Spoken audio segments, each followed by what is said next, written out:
Hello everyone, my name is Shubham. I have aimed for CSIR Junior Research Fellowship Exam June 2022, and in this video we are going to go viral. Yes, you hear me right. We'll discuss about virus. So virus is a very simple organism, okay? And yet simplicity is very diverse. We'll have a focus on virus mainly from the point of view of CSIR, and we'll mainly discuss about its classification today. Yes, but before that, a general introduction to virus. What is a virus? Of course, it's an acellular obligate parasite which depends upon its host machinery to replicate and survive. Okay, a virus.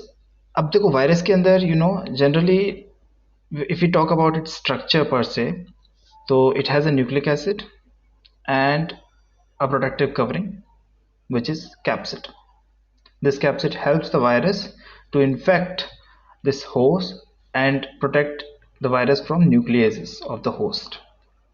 Okay, अभी we'll see that इसका जो genome है that is very diverse.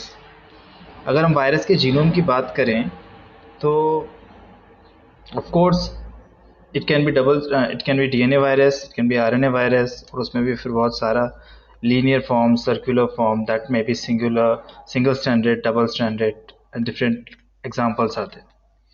But what is it that we are so fascinated about its genome and इतने सारे types की हम बात क्यों कर रहे हैं? Because ultimately जो वायरस का इन्फेक्शन का जो स्ट्रैटेजी है ना, वो डिपेंड करेगा कि ये किस फॉर्म ऑफ जीनोम को कैरी कर रहा है. सिंगल स्टैंडर्ड होगा तो डिफरेंट तरीके से इसका स्ट्रैटेजी होगा, डबल स्टैंडर्ड होगा तो डिफरेंट. तो वेरिंग स्ट्रैटेजीज ये अप्लाई करता है to infect its host. Now, before we get into the classification and its different strategies per se, एक दो बातें और हैं. जैसे for example this virus can be enveloped और नेकेड. अगर इसका जो जीनोम है ये एनवेलप्ड हो जाएगा, मतलब कि जैसे सपोज जैसे इसने किसी को इन्फेक्ट किया, किसी होस्ट सेल को, तो भी सेल के अंदर से जब ये वायरस बाहर आता है ना, तो उसकी जो प्लाज्मा मेम्ब्रेन है उसको अपने साथ ले आता है कभी कभी. अभी ये मान लो ये प्लाज्मा मेम्ब्रेन है, उसके अंदर ये वायरस है, तो क्या होगा, धीरे धीरे कुछ दिनों के बाद इसके ऊपर से पैप्लोमेयर्स टाइप के स्ट्रक्चर्स निकलने लगे जिन्हें हम स्पाइक्स कहते हैं. तो ये बात है, ठीक है. तो ऐसे वायरस को हम कहेंगे एनवेलप वायरस, और जिसमें इस तरह का एनवेलप वगैरह कुछ नहीं होगा उसको हम कह देंगे simply naked virus. Okay, now अभी बाकी तो मेन चीज़ जो है वो हम अब डिस्कस करते हैं. क्या है कि व्हाट इज इट्स क्लासिफिकेशन.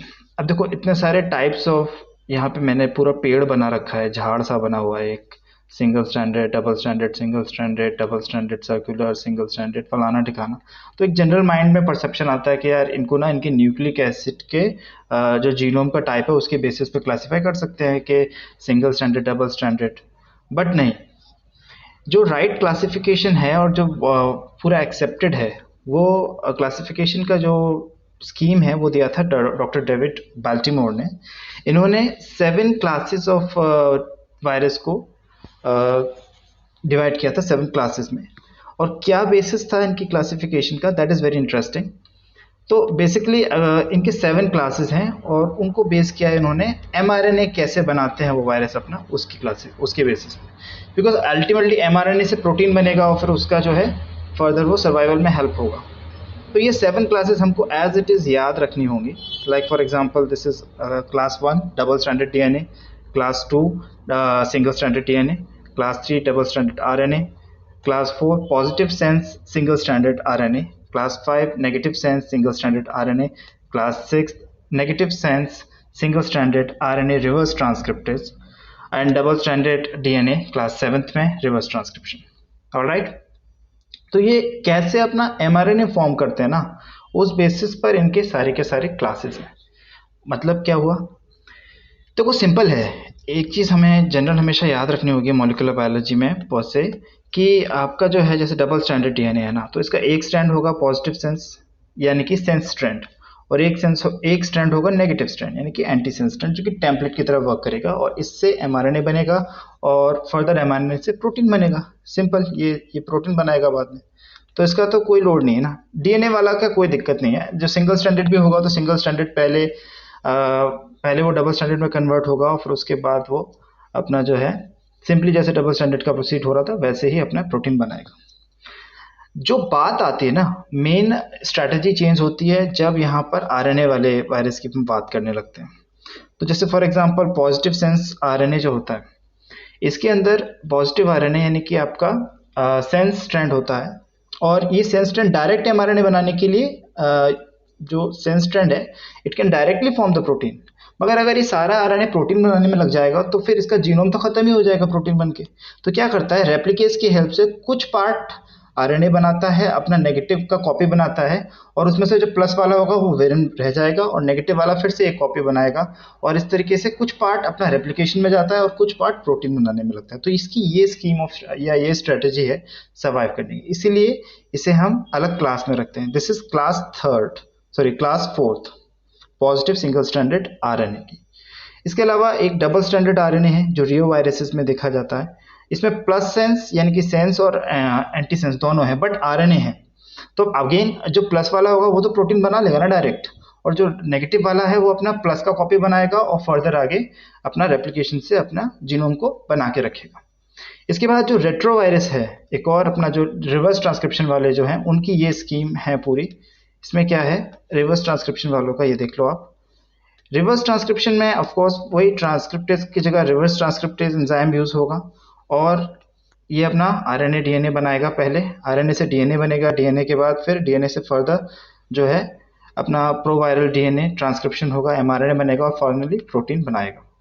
ठीक है, this is the general different schemes जिनके थ्रू ये अपना इन्फेक्शन करता है। तो ये बहुत इंपॉर्टेंट है, ये पूछा जाएगा हर बार एग्जाम में। Classification by David Baltimore, 7 classes आपको याद होनी चाहिए कौन सी क्लास में किस तरह के वायरस की बात हो रही है, क्लास 1 से लेकर क्लास 7 तक। ठीक है, so this is the main theme of the discussion today. And इसके अलावा इसमें रेप्लिकेशन साइकिल के जो जनरल थीम हम देखते हैं कि कहीं भी अगर इन्फेक्ट करेगा तो ये जो जनरल थीम है ये फॉलो वो करने वाला है। क्या जनरल थीम है, बेसिकली कहीं भी वायरस जाएगा तो पहले अटैचमेंट शो करेगा, अभी अटैचमेंट होने के बाद फर्दर फिर वो पेनिट्रेट करेगा, फिर वहाँ सिंथेसिस करेगा अपने जीनोम का और अपने प्रोटीन का, उसके बाद असेंबली करेगा, अपना नंबर बढ़ाएगा और जैसे उसका काम निकल जाएगा तो लाइक एन आइडियल पैरासाइट वो लाइसिस कर देगा, सेल की बैंड बजा देगा और बाहर बारात निकाल लेगा अपनी और आगे किसी और होस्ट को इन्फेक्ट करने के लिए रेडी हो जाएगा। यानी कि literally virus can go viral, वो हम देख ही चुके हैं इन 2019, 2020 and 2021। So hopefully this was the main idea of today's video और आपको समझ में आया होगा कुछ, you got a clue basically, थोड़ा बहुत याद रहा होगा ना। तो कुछ चीज़ें याद करने वाली हैं, जो रट्टू चीज़ें हैं वो हमको रखनी पड़ेंगी दिमाग में। लाइक फॉर एग्जांपल के ये भी पूछा जाता है कि होस्ट सेल सरफेस जो है उसकी कुछ प्रोटीन्स होती हैं जिनको रिसेप्टर की तरह यूज़ करता है वायरस इन्फेक्शन के लिए, है ना। तो ये हमको याद रखना पड़ेंगे। जैसे for example Epstein Barr virus, इसमें C3D कॉम्प्लीमेंट प्रोटीन्स हैं।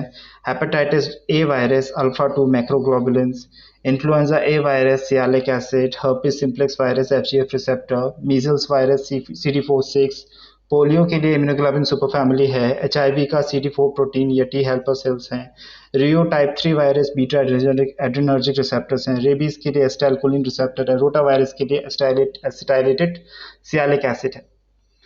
सो ये इंपॉर्टेंट है, this comes in the exam, तो do go through them once at least and याद करने की कोशिश कीजिएगा। Next we have yeah this is it mostly. हाँ, और एक तो चीज़ ये जनरली जो हमने 9th क्लास से पढ़ते आ रहे हैं, why do we get sick, why do we get diseases and all, तो वायरल डिजीजेज हैं कुछ, जैसे फॉर एग्जांपल मम्प्स हो गया, इन्फ्लुएंजा हो गया, स्मॉल पॉक्स हो गया, chickenpox, measles, cold, encephalitis, rabies and hydrophobia, rabies को बोलते हैं, yellow fever, dengue, AIDS, poliomyelitis.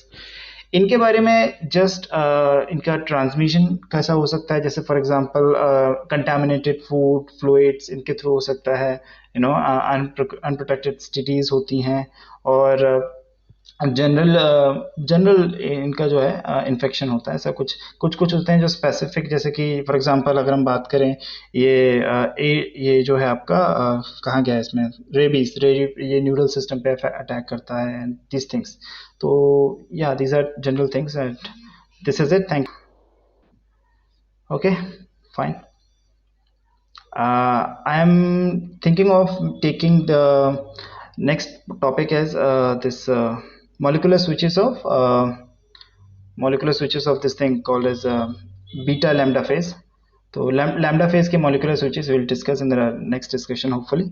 And yeah, keep on working. Thank you so much. Peace.